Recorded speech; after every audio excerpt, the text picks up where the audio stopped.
حضرت امام جعفر صادق علیہ السلام نے فرمایا، غیبت کرنے والا اگر توبہ کرے تو جنت میں داخل ہونے والا آخری شخص ہوگا، اور اگر توبہ نہ کرے تو دوزخ میں داخل ہونے والا پہلا شخص ہوگا۔ انسان کو اپنے اندر جھانکنا آ جائے تو وہ دوسروں کے احساسات کو سمجھنے کے قابل ہو جاتا ہے۔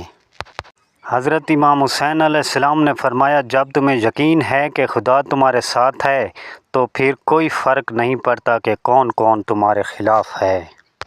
کسی پہ اعتماد کرو لیکن احتیاط کے ساتھ، کیونکہ کبھی کبھی آپ کے اپنے دانت ہی آپ کی اپنی زبان کاٹ دیتے ہیں۔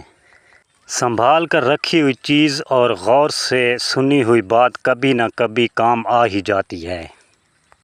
ایک بات پر ایمان رکھیں، جو انسان ہمارے حق میں بہتر نہ ہو، اللہ اس انسان کو ہم سے دور کر دیتا ہے۔ حضرت علی کرم اللہ وجہہ۔ رستہ ایک ہی تھا، فرعون ڈوب گیا، موسیٰ علیہ السلام گزر گئے، یقین اللہ پر رکھو، رستے پر نہیں۔ نصیحت وہ سچی بات ہے جسے ہم کبھی غور سے نہیں سنتے، اور غیبت وہ بدترین دھوکہ ہے جسے ہم پوری توجہ سے سنتے ہیں۔ دنیا میں سب سے خطرناک اور بزدل انسان وہ ہے جو آپ کے پیچھے آپ کی برائی کرتے ہیں اور سامنے آ کر خوشامد کرتے ہیں۔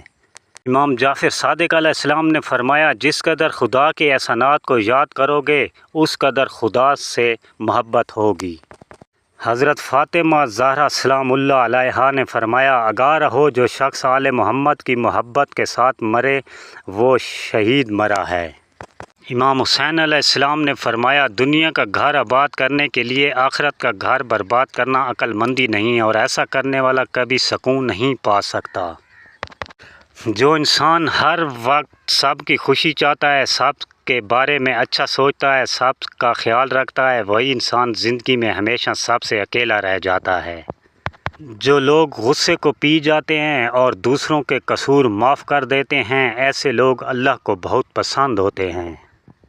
جب اللہ پاک آپ کو زندگی میں اچھا موڑ دینا چاہتا ہے تو برے لوگوں کی حقیقت آپ کے سامنے لے آتا ہے۔